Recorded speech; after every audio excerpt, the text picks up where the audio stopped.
I'm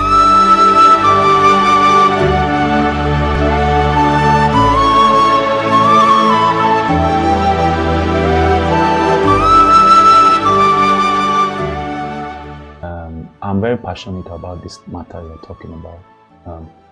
And this is part of the reason I feel the Lord sent me to Apostle. Okay. Yeah, because Apostle is a breath of fresh air. You know, when I stumbled on his teachings, I remember the first time I met him, I told him, I said, I listened to some of your teachings and I wept throughout. You know, seeing somebody that was deliberate about the purity of doctrine. Yeah. Right?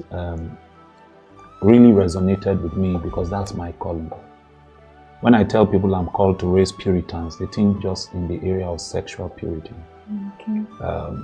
Purity in doctrine. I feel that if the church does not come back to teaching people about things like dying for Jesus, teaching people about things like suffering, teaching people about things like consecration. This is our obsession with breakthrough. This our obsession with comfort in this life has done a lot of damage. True. So young people sometimes come into meetings and they are struggling. They are hoping something will come from the pulpit that will bring healing. And they are hearing that tomorrow you are going to break into a breakthrough. It's not breakthrough this person needs. Yeah. This person needs to hear the hard truths. The truth, yes. That you are living in a hostile environment. Satan wants to kill you. Yeah. And don't believe me, believe the Bible.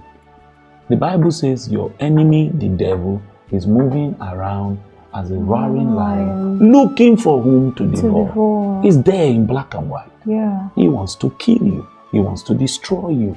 Not even physical death alone. He wants you to spend eternity with him in hell. In hell. Listen, it's possible to live in this life, for instance, and never marry. And it doesn't mean you are a failure. It just means that marriage is not part of your destiny. Right? Yeah. It's possible to live in this life and never drive a Mercedes. It doesn't mean you are a failure. Yeah.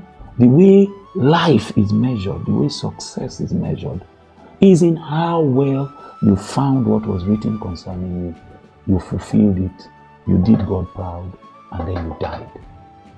You need to live consecrated. You need to live in honor to God. If the church does not go back to teaching what our fathers taught, in purity of doctrine, we'll keep seeing this immorality in the Christian space. We'll keep seeing young people rejecting our Jesus. Young people don't want to serve our Jesus. Yeah. They want the world. The world is exciting.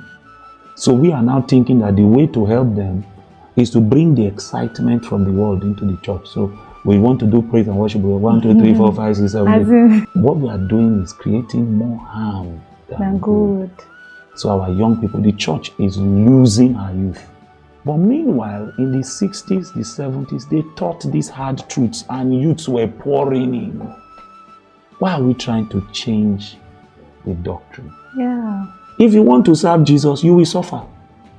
That doesn't mean economic suffering for everybody. For some, it will mean that your body will be raging for sex and you will have to suffer and say, no, I'm not going to give in because I love Jesus. And you will not be seeing yourself as a failure. We must go back to calling young people to martyrdom. The youths we are raising within our Christian circles, can they die for Jesus?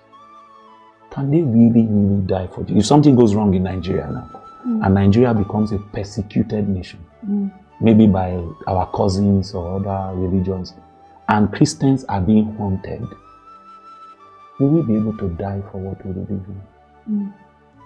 These are the matters. The reason we will not be able to die is because the church has not been teaching those pure doctrines, the foundational doctrines of the Christian faith. So if we want to help our youth, tell them the hard truths. And don't be afraid of saying it. That will be my counsel.